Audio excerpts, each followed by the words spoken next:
Hi, welcome to the Signal Path. In this episode, we're going to try another repair. This is a mini-circuit RF power amplifier, and it's a benchtop standalone unit with its own built-in power supply. Now, it is supposed to work from 500 kilohertz to a gigahertz with 35 dB of gain, and it should be able to put out 4 watts of power saturated. So its Psat is 36 dBm. And it does say that it will do 1.8 watts of linear power.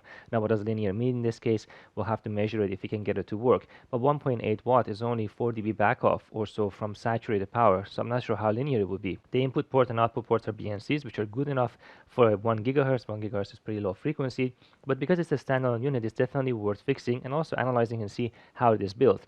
Now, apparently this was working and there was some power outages, and then it stopped working while it was running. So if I turn it on, you can see that it does turn on. I do hear the fan come on, so the power supply, at least partially, must be working. And there is also a temperature switch here, which most likely is connected to some kind of a fuse in there, and this light will come on if it is overheating, and probably will recover. It's just because when you're running it at 4 watts saturated, I don't know how much power it's going to burn. We will find out what its efficiency is. So we're going to connect it to a network analyzer just to measure it to make sure it really isn't working, and then we'll take a look inside. So here's our setup to validate the S parameters of this mini circuit power amplifier. We're going to use the Siglent SNA5014A. I've done a full teardown and review of this 4-channel 8.5 GHz network analyzer. I find myself coming back to it quite often for these kind of measurements. It's rapid, it's responsive, and has a good dynamic range. Pretty happy with the network analyzer function of it. So regardless of whether we think this mini circuit amplifier works or not, this attenuator in the front of the instrument is critical. The input damage level of this network analyzer is 27 dBm. And this, in theory, should be able to put out 36 dBm. And if you misconfigure this and we don't know if it's working, it may even be oscillating, you have to have sufficient attenuation. This is a 30 dB attenuator with a maximum power rating of 30 watts. So it has no problem dissipating this power. Without this, you can destroy the instrument. In reality, you do need an attenuator also at the input, but I'm assuming that the input is most likely fine. So we're just simply going in and out and through the attenuation. Whatever we read here, we have to add 30 dB to it. Okay, so looking at S21 here, this bottom line is at minus 50. You can see that sitting at the very bottom. This is turned off and nothing at all. It doesn't move at all. That's interesting. So let me move that a little bit so we can see it. There we go. So we're looking from DC to 8.5 gigahertz. So really only the beginning is relevant. And what we're looking at here is whatever is going through the amplifier. So I turn it off. It's almost no difference. It's a tiny shift here. Interesting. A very, very small shift, but not much. And this is just the isolation. And it gets worse at higher frequencies, which makes sense. This is not even rated at the 8.5 gigahertz, and you do have to add 30 dB to this. So yeah, something is seriously wrong with it. And here's a look inside of this power amplifier module as a standalone unit. We can see that it of course has a built-in power supply, and this power supply is a linear power supply rather than a switching one, because it's going to be quite difficult to isolate the noise from a switching power supply without appropriate cages and filtering around it if you have a high gain 35 dB amplifier in front of it. This linear power supply is also simple. We have line coming in into a transformer, no protection here, there's no shrink tubing. This is not going to fly these days. Output of that goes over there, bridge rectified and smooth, and then there must be some power transistors that are underneath this, because the fan is also underneath there, and that's how they're cooling it. By the look of it, there's only a single output voltage coming from this, and that goes into this resettable thermal fuse, and that resettable thermal fuse is what is going to show if that temperature of this entire thing has exceeded a certain amount.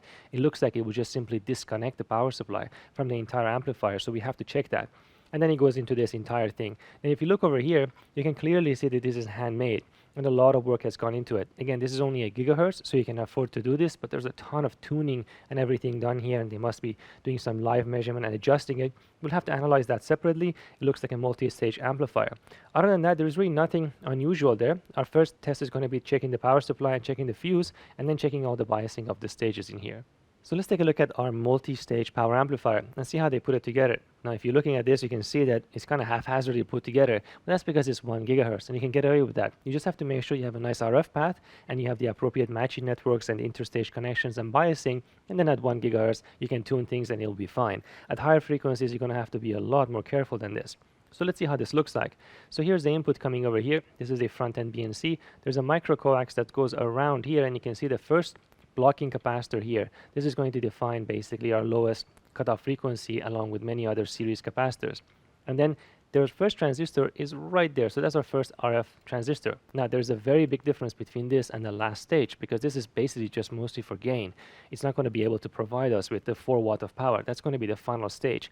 There is an appropriate scaling along this chain, as any good RF amplifier multi-stage will have, in order to have a certain OIP3 that you're trying to get to. So that's going to give you the best efficiency overall and the best linearity. So we have one stage over here. You can see the next stage is right down there. It's a little bit larger. Here's the next one. You can see a bigger RF device, a bigger RF device. So it looks like roughly maybe the same size. And the last one is the largest one. And you can even see with the screws attaching it thermally to the chassis to get the heat out. It's just a lot of stuff over it. But that's a pretty large transistor at the end. That's going to give us that 4 watt of output power. But this is not going to have enough gain on its own. And the 35 dB of gain is the combination of all of them. Now we also know that we have only a single 24 volt power supply. The final stage is going to take advantage of that 24 volt power supply because it's going to need a lot of signal swing in order to meet the 4 watt of output power. But the early stages don't need that. So there's a lot of resistors to drop voltage down to bias those. This is not very efficient, but it is simple because you only need a single power supply. I don't think they're chasing efficiency here. This is just chasing the performance ultimately up to 8 gigahertz. So a lot of biasing and bias Ts and various inductors and resistors and so on all over the place for the various gates and sources and drains depending on what this is made of. And then we also have, let me see, a whole bunch of varactors, like varactor here, one over here, and so on. So those must be adjusted to kind of match everything and tune everything out, because there's going to be so much variation in the way this is put together. It's all handmade. Not all the capacitances and the coupling and all the fringe capacitances are going to match. So you want to tune it along the way. That's what all those things are for. And of course, there's variations along the devices too. There's potentiometers for biasing adjustments, a lot of ferrite beads, a lot of bias Ts essentially being made, capacitors on the main power supply line, and then there's interstage transmission lines made out of coaxial cables here for interstage matching most likely. Looks like a whole bunch of stubs made of coaxial cables as well. Interesting design, very classic microwave design, very, very classic considering how it is put together, but nothing unusual. The final stage is over here, and that's fed with a very thin coax line over here, which is fed at the output of this last stage. So it all looks really nice. Oh, and by the way, right over here, that's where the power supply comes in. So a single power supply comes from this node, feeds the entire circuit. And then this is the thermal mass that takes the heat away. Okay, so first thing first, power supply. Turn this on. The fan is working, so I'm a bit surprised if the power supply isn't working. Let's see, what do we have here? Here's the power supply. 24 volts. Looks good. Now, is the thermal fuse working? Well, I'm going to plug directly that node. 24 volts. There we go. Okay, that's interesting. So the thermal fuse is working. So now it's a little bit more puzzling about why it isn't working. Let's measure some voltage of, let's say, the biasing of the very, very first stage. 0. Interesting. 0. That is a bit unusual. What about another stage earlier? Still 0. Okay, maybe even further down the chain. Still 0. What? Here's the power supply coming in. 24 volts. Okay, that is bizarre. Well, let me resituate this and let's take a closer look. So here you can see what I'm trying to do. So here's a ground connection, and here is the place where the power supply comes through the gap there. It's 24 volt, no problem. But then nowhere else do I see. I think this is a power supply line. So I'm measuring absolutely nothing on this. Now there's a lot of glue here. So I wonder if it's just a really stupid thing like a broken connection. But let me focus in there a bit more, maybe remove some of the glue so we can really trace out the power supply. Well, that didn't take long to find out. It was a silly problem. So here's the 24 volt line coming in. It's not connected to anything except to this wire right over here. And this component kind of sitting in the air, that is a fuse. This is a fuse, and so there's 24 volt here, but there's no 24 volt down there. So of course the fuse is dead, and that's consistent with some kind of a power outage coming in and out, and perhaps that's what threw away the fuse. And as it was trying to draw too much instantaneous power potentially, maybe it's a fast reacting fuse. This capacitor is not connected to the bottom, so this plate at the bottom there, that's ground, so it's not connected to anything. And this fuse measures an open. That makes sense. So we're going to remove this fuse, find out what value it is, and I don't like this fuse here anyway. Maybe we can mount a better fuse somewhere else inside of this chassis that can perform the same function, and that way it would be easy to replace. And of course we can't just turn it on, because if there is something shorted in here and something has blown, one of these transistors, then it would immediately kill the fuse again. So we have to bring it up slowly and check it one step at a time. So let's make a really quick measurement of the power supply to ground as a quick test to make sure that it's not a short circuit. Let's see, what do we have? Okay, 485 ohms. So okay, so it's not a short circuit. That's already a pretty good sign. At least we can start applying some power to it. So here's my simple modification for this. I just simply bypassed the fuse that used to be here. I installed a little fuse holder over here. There's enough gap in here. It may not look like it on camera. And I just put it in series with that connection. So this fuse is really only protecting this amplifier, and the rest of this is independent. I think that should be good enough. So first, let's try and bring up the power amplifier using an external power supply. This way, if there is any issues with it, we won't damage anything, we won't burn the fuse again, and we won't damage the internal power supply. So I've bypassed it, I've removed the fuse that I had installed. I'm directly powering it from these two clips over here. The advantage of this is that the internal power supply does not see any of that voltage. The fan and everything won't be running, so we can't keep it on like that for too long. If it's working, we'll have to find another way. But nonetheless, this will allow us to understand its IV characteristic. Okay, so this should be pretty easy to do. I have set the power supply to 24 volts and I have limited the current to 1/2 amp, as you can see. And let's turn it on. What do we see? There you go. Okay, so it's clamped down to 11.5 volt in constant current, but it's clearly not a short circuit because it's consuming a reasonable amount right now for an 11.5 volt. Let's go and increase that. And okay, there we go. So it's out of constant current, it is in constant voltage. So at 24 volts it burns almost 1.5 amps, 35 watts. Wow. Okay, I'm curious how much this will change under Psat. And that should be an interesting measurement itself, if it is working, of course. Okay, back to the setup one more time. Let's try the S parameters again. And here we have the instrument set to sweep from 100 kilohertz all the way to 1.5 gigahertz. Now 1.5 gigahertz is above the band that this amplifier is supposed to have, so we should see the roll off quite nicely. Now we also have to keep in mind that this amplifier does have 35 dB of gain. So in that case, we want to make sure we measure it in its linear region. If I put 0 dBm into it, it would put out 35 dBm or even more. We'll see the gain. In that case, it's already near its compression and we're going to get an inaccurate gain measurement. So we have to back off the input power in S parameters, and I have set it to minus 30 dBm. That should put it well within its linear range and we should get an accurate result. Right now the amplifier is turned off, so we're basically seeing nothing from our S21. Let's go ahead and turn it on and check it out. Looks pretty good. I mean, it does have a little bit of a ripple, but indeed, if I take this marker and bring it around over here, yeah, it does have a 1 gigahertz bandwidth, certainly, and it has a lot of gain. It has more gain than it says on the instrument. So at the peak over here, we have 45 dB of gain, which is 10 dB more than what it says. Now, there is a 30 dB attenuator in there. I have entered that 30 dB attenuation, and that is, of course, raising this, but this is a correct value. So yeah, 45 dB of gain. I don't know why it says 35 on the instrument. There's a little bit of ripple here at the beginning, which is not good, but yeah, it certainly does meet that, and its bandwidth looks good. But can it put out as much power as it claims it can?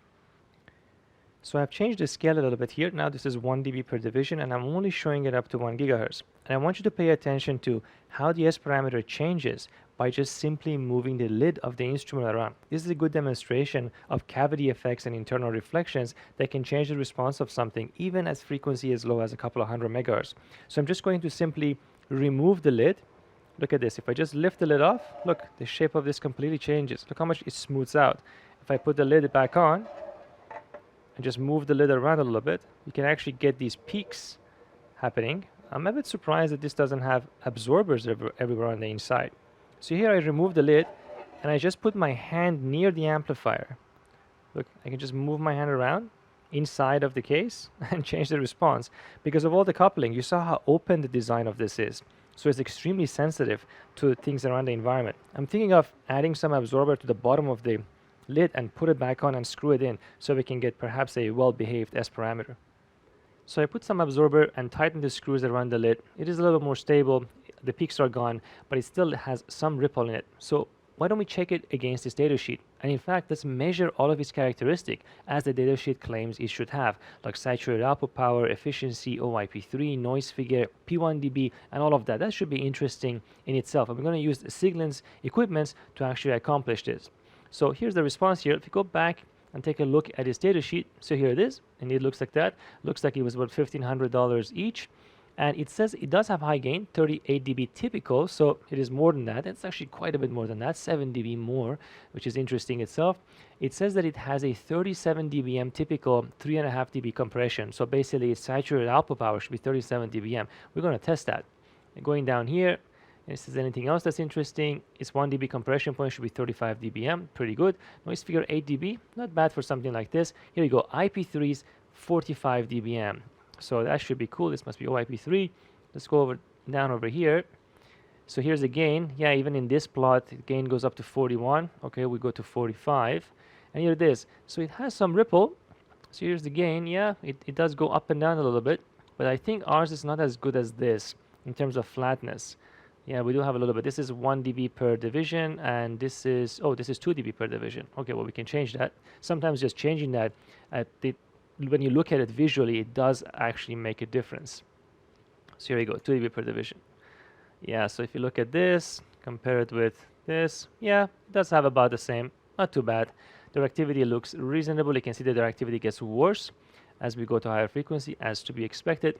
All right, here you go, output power, 1 dB compression, 34 dBm, not bad. Here's the noise figure, goes really, really high at low frequencies. That's also to be expected from these kind of devices.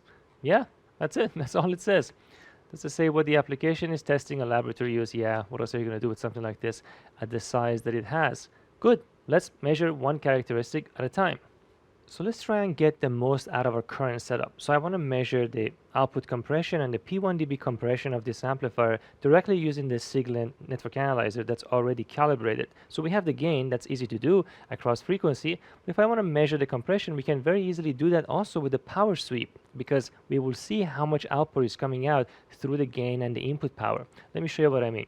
So if you go over here and go under the sweep, we can change the type of sweep that we're doing. We're doing a linear frequency sweep, but what I really want to do is actually a power sweep. So as soon as you put it into a power sweep, the center frequency becomes fixed. So let's go over here. Let's put the center frequency, let's say somewhere in the middle of the band. So here you go, 1 gigahertz is already at the end of the band. So let's put that at 500 megahertz.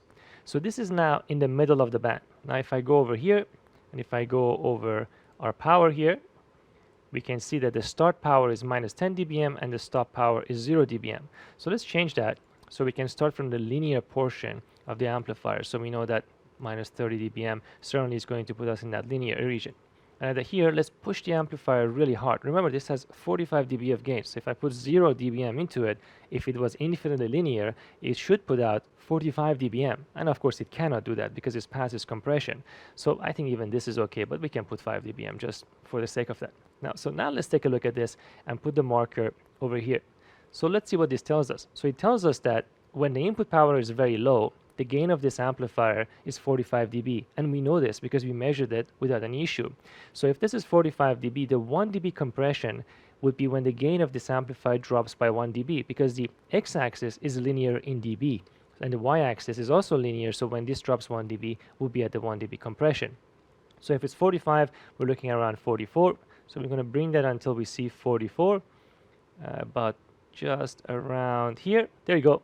So this says that minus 9 dBm input is the input 1 dB compression point of this amplifier. Now at this point, the amplifier has 44 dB of gain. So let's round this off and let's say this is minus 10. That means that we are actually putting out about 34 dBm of output power. In fact, 35 dBm of output power. And guess what? If I go to the data sheet, it's right around here. That's exactly what it's supposed to be. So using our existing setup in the network analyzer, by doing a power sweep, I just measured 2 parameters. I measured the gain linear at low input power, and I also measured the 1 dB compression point. But I can do better than that, because I can see what happens to the complete compression. It said that the 3.5 dB compression, which is almost saturated output power, should be around 37 dBm. Let's see if that's true. So if the low frequency is 45 here, we can go all the way down. There we go. So if I put minus 5 dBm in and it has still 42 dB of gain, that means I have 37 dBm of output power. And guess what? That's exactly what this number is. 37 dBm, 3.5 dB compression. So it lines up. It does indeed have that much power. You can see over here, we're basically back into a linear mode because the output power simply is remaining constant. It cannot provide any more than that. So by doing a very simple power sweep, we already verified 2 of its characteristics. Now don't forget that this is telling us the output compression 1 dB point and the saturated output power at a single frequency only at 500 megahertz. You would have to repeat this test at every different frequency that you want to measure this, and it would be probably reasonably flat. But that's the beauty of having this. A P1 dB really is a two-dimensional sweep in a plot like this, so you have to do it multiple times. But with some automated software, you can easily do this with a network analyzer. And hopefully you can now appreciate the importance of this 30 dB attenuator, because the input damage level to this instrument is 27 dBm, and we were just generating 37 dBm here, which is 10 times higher than the maximum input allowed over here. Never forget this if you want to save your instrument. Now, in order to measure the OIP3 and some linearity characteristics, we're going to need a spectrum analyzer. And for that, we're going to use the Siglent real-time spectrum analyzer SSA 5000 series. This is actually a 26.5 gigahertz model, but it's the same size as the network analyzer, super compact with a fairly unified software experience. I've been genuinely impressed how fast Siglent has been getting into higher-end RF instrumentation and bringing nice high-end features into their instruments. We'll take a look at this in more detail, but yeah, they're putting a lot of pressure on other vendors, and I think, of course, this is good for competition, and we'll see how they progress in the future as well. Now, we also need a clean two-tone input in order to measure OIP3, and for that, we'll use the Siglent SSG 5000 series vector signal generator. I have done a full teardown and review of this instrument on the channel. Definitely check it out so you can see how they have put it together. Now, measuring TOI of something like this does have some subtleties, so we do have to be careful. So let's think about this for a second. This is supposed to have a TOI of about 45 dBm, which means that the two-tone inputs that we need to put at this input has to be pretty clean, and it has to have its own TOI characteristic such that we won't end up measuring the test instrument and we would end up measuring this. So the two-tone coming into this instrument have to have a certain IM3 characteristic to enable us to be able to measure this. So in order to verify that, I have connected the output of the vector signal generator directly to the input of the spectrum analyzer. So this is not in the circuit at all. I will measure the instruments themselves, make sure they're good enough to characterize something like this. Let's take a look. So here are the two tones being generated by the Siglent SSG and measured by the Siglent spectrum analyzer. And there are several important things to pay attention to. So first of all, you can see the two tones have exactly the same amplitude, which is nice. There's a little bit of phase noise characteristic here at the bottom. And these two tones have to have their own IM3 to be really good in order to measure their amplifier. So let's pay attention to that. First of all, we notice something peculiar. We see that the IM3 on the upper side is not the same amplitude as the IM3 on the lower side.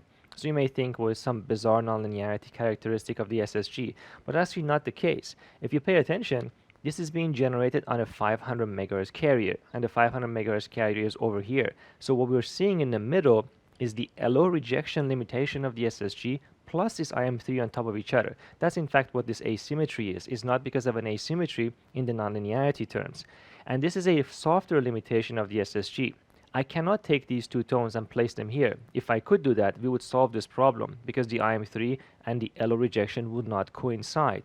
But the way the software is done right now, if I want to move these out here, I have to change their spacing at the same time, and that lands it back over here. This is a limitation I talked about when I reviewed the SSG, and I hope they change the software because it can improve this function quite a bit.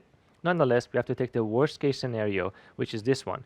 And now this is the image rejection of the instrument, which is huge. So it has excellent image rejection. Even the IM rejection is very good. It's just that the IM3 is better, so it's going to look a little bit weird. So if these tones are minus 23 dBm, and we put them into our amplifier, and that amplifier has 45 dB of gain, we're going to get two tones coming out, each of them at 22 dBm, which is of course a lot higher. Now 22 dBm tones, that's a total power of 25 dBm. Our amplifier's output saturated power is about 37, so we are a good 12 dB away from that, and about 10 dB away from P1 dB. So we should be operating in the amplifier's reasonably good linear region. It's a good place to measure the OIP3. Now you can measure the OIP3 at different power levels, but we should be well within its linear range. Now having said all of that, what's the best we could possibly measure? Well, we can go over here and we can enable the TOI measurement, which I already have set up here, as this instrument does support. And if you measure that, we can see that it picks up the two tones appropriately, and it gives us a TOI of 5.8 dBm. And you can already see here the upper third intermod product is so much better than the lower, but it's always going to take the TOI of the worst case scenario because we do have two TOI numbers. So you could actually have TOI as good as this if they were to move these tones around a little bit. So let's take the worst case scenario. Now, is this good enough or not? Well, let's think about that. If the TOI coming out under this condition is about, let's say, 6 dBm, and I put that into a perfect amplifier that has no nonlinearities at all, has 45 dB of gain, then the TOI that I would measure would be 6 plus 45 would be 51 dBm. So this instrument, as it stands, the combination of these two units should be able to measure a 51 dBm OIP3 if required, but it will never show you better than that. Now there is a little bit of subtlety in there. You have to make sure the power to the spectrum analyzer is kept constant, but this is a good number because we're expecting something around 45. So our setup is good enough to measure our amplifier. This is a critical step, something that a lot of people make mistakes. If you don't check this, you'll end up just measuring your instruments. Okay, so now the input has been rerouted to the input of the amplifier, and the output of the amplifier goes through the same attenuator and back into the input of our spectrum analyzer, which means whatever we are measuring over there is actually 30 dBm lower than the value that's arriving in here. So we'll have to take that into account. Let's go and turn our amplifier on and see what comes out of the system here. And check it out. I think that looks pretty good. Let's see if it makes any sense. So each of these two tones is coming out at minus 8 dBm. Now there's a 30 dB attenuator in the front, which means each of these tones are 22 dBm. And that's exactly what we said they should be based on the input coming from the amplifier if the amplifier has 45 dB of gain, which we know it does because we measured it using the S parameters. The other important thing to note is that the IM3 terms, the intermodulation terms, are not exactly the same amplitude. They're symmetric. And this is because the IM3 generated by the amplifier is much more dominant than the inherent IM3 of the instrument. And there's so much more power that that asymmetry is irrelevant anyway. The power is dominated by the ones generated in the amplifier, which is exactly what we wanted. We didn't want the instrument's IM3 to play any role in this measurement. So this is an excellent sign, meaning that the setup is a good setup.